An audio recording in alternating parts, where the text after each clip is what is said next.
Estamos de volta com Rede Notícia, agora em Belo Horizonte, 12h34. Ontem a gente começou a conversar aqui no nosso Rede Notícia sobre o projeto de lei que está em tramitação na Assembleia Legislativa de Minas Gerais, que cria uma gestão terceirizada dos hospitais da rede FHEMIG. O governo do estado quer terceirizar, passar essa gestão para a iniciativa privada, e a justificativa do governo é garantir uma melhor gestão, contratação de mais pessoais, fazer com que o atendimento seja ampliado. Ontem, nós ouvimos aqui a presidente do Sindsaúde, o Sindicato Único dos Servidores da Saúde do Estado de Minas Gerais, a Neuza Freitas, e hoje a gente recebe o presidente da Comissão de Saúde da Assembleia Legislativa de Minas Gerais, o deputado estadual Arlen Santiago, do Avante, que gentilmente atendeu o nosso pedido para conversar um pouco mais sobre esse assunto.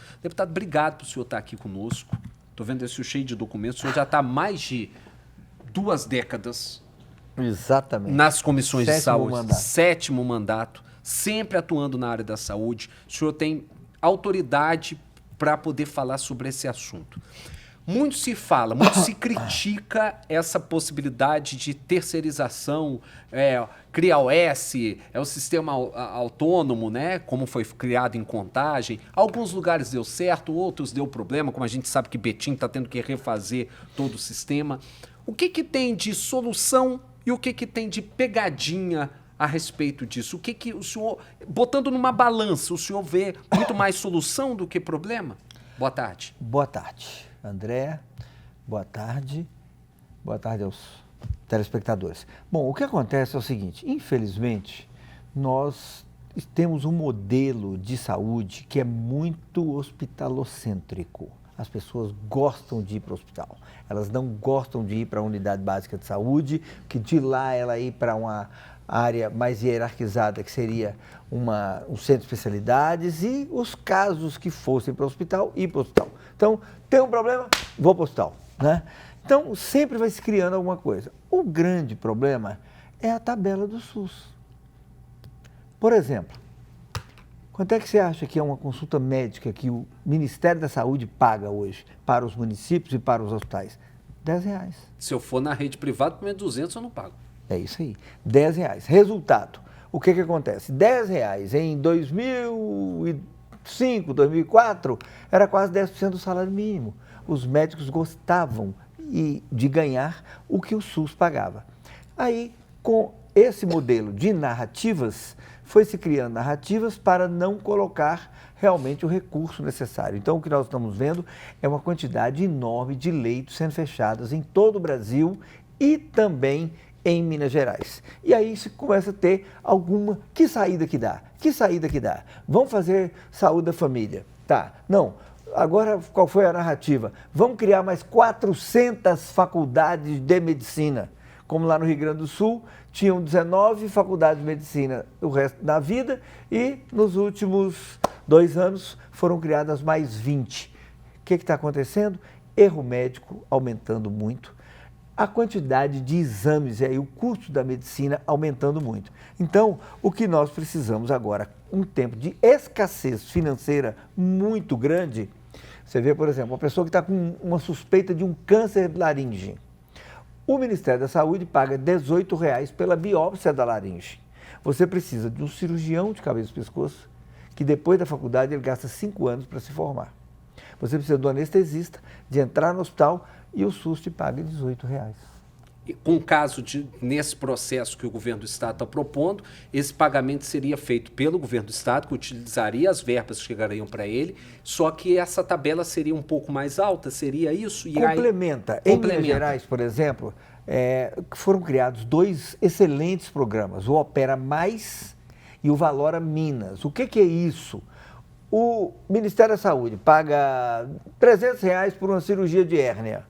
Você tem que pagar o médico, o anestesista, o material, a enfermagem, a luz, a comida, né? Aí o Estado pega e põe mais R$800. Aí 1.100 o hospital dá conta de fazer aquilo, dá conta de pagar pelo menos a conta. Então, a quantidade de cirurgias eletivas no governo do estado foi muito grande. Além disso, tem um outro programa também, que é um programa de equipamentos. Por exemplo, um grande problema hoje que a população tem é um problema de cirurgias ortopédicas.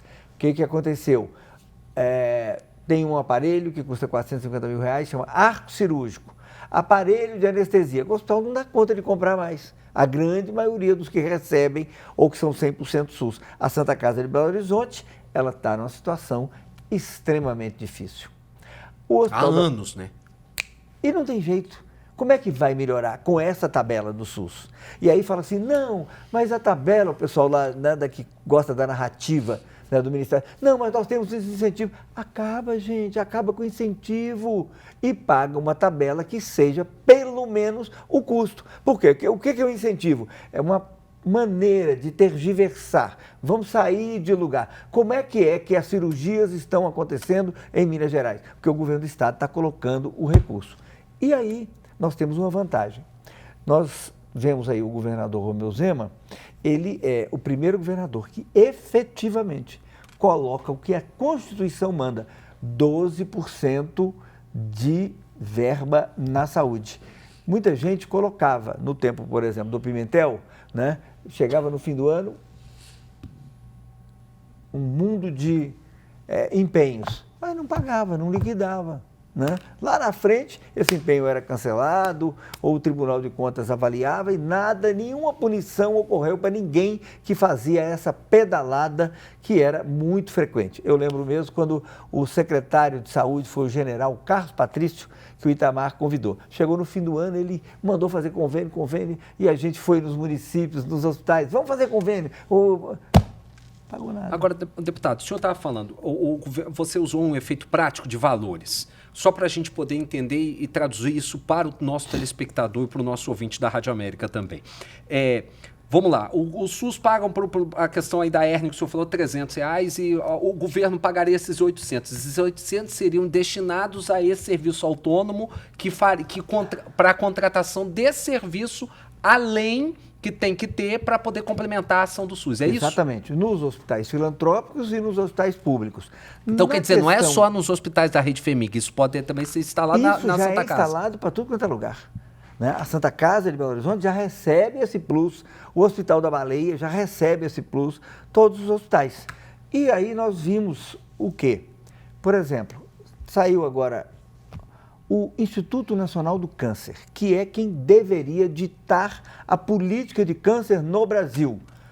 Quais são as reportagens do Globo sobre o INCA nos últimos 30 dias?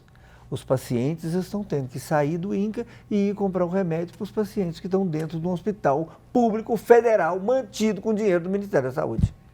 Então, a situação é dramática. Com relação aos hospitais da FHEMIG, o que a gente tem visto é que eles têm melhorado bastante em equipamentos, em pessoal. O pessoal da FHEMIG, os funcionários são funcionários realmente muito bons. O que tem acontecido? O engessamento do poder público, ele é muito grande. Então, para você fazer uma contratação imediata de um cirurgião de cabeça e pescoço, ninguém quer participar do preço que a FHEMIG paga. Pediatria, por exemplo, que é outro grande problema. Outro grande problema. Por que é um grande problema? Porque o pessoal não quer trabalhar para poder receber R$10 por uma consulta, ou então ir para um PSF ali para ganhar 5, 8 mil reais, depois de ter gasto mais de 700 mil reais pagando a faculdade. E agora é faculdade à vontade, só que não está. O governo federal fez aí mais de 400 novas faculdades. Então, o que vai sair de gente despreparada. E não ache que a gente está livre de nada, não. Porque quem vai dar o plantão é quem não conseguiu qualquer outra coisa. Então, você está lá, chega com um infarto, às vezes o cara não sabe nem fazer uma intubação, porque não aprende na faculdade, né? Agora, com relação à questão da FHEMIG, né? Então, tem essa dificuldade maior, porque aquilo é bem engessado. Então, essa, teoricamente falada, terceirização, que não é terceirização, não é, vai continuar tendo funcionário efetivo, com todos os seus direitos, vantagens, que nem são tantas, porque no final o recurso não é grande, ele não ganha tão bem, pelo contrário, ganha até mal, né? Mas você chega lá e fala assim, está faltando anestesista. Quer dizer, a organização social, o SSA, ela vai poder ser mais ágil. A falta está isso aqui, eu vou contratar uma empresa que fornece serviços de anestesista durante 6 meses. Se aí depois faz o concurso e tem anestesista que queira ir para lá. No tempo do governo Pimentel, eu fui um dia no Hospital João Paulo II, lá na Alameda Ezequiel Dias. Hospital pediátrico. Pediátrico. O que estava acontecendo? Não tinha os plantonistas. Uma menina foi estuprada lá dentro do hospital, porque não tinha vigilância. E isso tudo o serviço autônomo cuida de todas essas questões. Teria que cuidar. No caso, pelo que está se prevendo no projeto, ele cuidaria de tudo exatamente, isso. Exatamente. Então, a gente vê, por exemplo, como é que foi a formatação do Hospital Célio de Castro. Foi a formatação de uma gerência que tem mais agilidade para resolver as coisas. Como é que a Marília, lá em Contagem, fez? Um serviço autônomo para poder fazer uma gestão mais rápida de um hospital público, né, lá de Contagem municipal. Então, é uma maneira de isso funcionar. Diferente um pouco das OCIPs, porque... Que é o que acontece em Betim, por exemplo. O que aconteceu no Rio de Janeiro, que prendeu o secretário de Estado da Saúde e vários outros. Quer dizer, é uma questão. Aquilo não deu certo, que é para privatizar realmente aquele serviço? Não. Hoje vai se privatizar a gestão. Deputado, nós vamos para um breve intervalo. Peço para o senhor continuar aqui com a gente, né? Que na volta a gente vai falar também do Maria Amélia Lins, que é um dos hospitais que mais chamam a atenção nessa conversa toda. A gente vai para esse breve intervalo, voltamos já já e você continua ligadinho aí com a gente.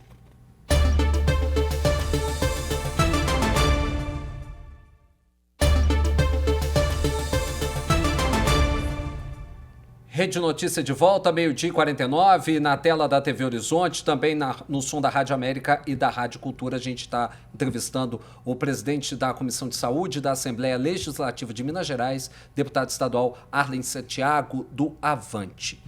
Leandro, na passagem de bloco, você fez uma introdução sobre um assunto que foi muito importante, que trouxe muito problema, ainda tem trazido problemas, né, menina? Isso mesmo. O Hospital Maria Amélia Lins, que é referência em ortopedia, né?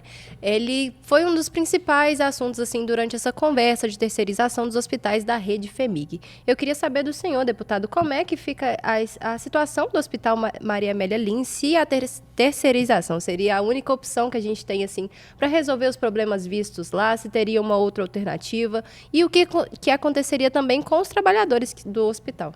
Bom, o que a gente enxerga nessa questão de hospitais públicos, 100% públicos, é que eles têm grandes dificuldades. Haja visto o Rio de Janeiro, que como foi a capital do país durante muito tempo, né, nós temos lá o Instituto Nacional do Câncer, o Instituto Nacional de Traumatortopedia, o Hospital Público Federal do Andaraí, o Hospital Público Federal do Bom Sucesso e alguns outros. Quer dizer, eles estão querendo privatizar o Hospital do Bom Sucesso, porque as denúncias de corrupção são muito grandes nesses hospitais públicos e isso é uma gestão extremamente difícil. E o que nós estamos vendo é o seguinte, por exemplo, nós temos um limite prudencial de gasto com funcionalismo. E aí o governador está terminando obras que estão paradas, como, por exemplo, o Hospital de Divinópolis. O que aconteceu com o Hospital de Divinópolis? A EBSER, que é do governo federal, que é uma firma para contratar pessoas para trabalhar nos hospitais públicos federais, ela vai tomar conta do Hospital de Divinópolis. Muito bem. Hospital regional, né? Regional. E o que vai fazer? O governo do estado, mais o ministério, cada um na sua obrigação, eles vão botar o recurso lá e a EBSER vai pegar o recurso e vai gerenciar esse recurso. No hospital de Teoflotone, que é um hospital de 434 leitos, talvez vai ser um dos maiores hospitais do interior, com certeza vai ser, né? O governo do estado não tem como fazer concurso para botar as pessoas lá. Então, o que ele fez? Uma licitação para que um hospital filantrópico que funcione bem, que ele assuma essa gestão e contrata as pessoas. Que era o caso do Maria Amélia Lins com a licitação que foi colocada e que foi ganha por uma empresa. E até a gente tinha o Felício Roxo, Santa Casa também disputando. Exatamente, isso, exatamente. Né? O que aconteceu lá em Teoflotone?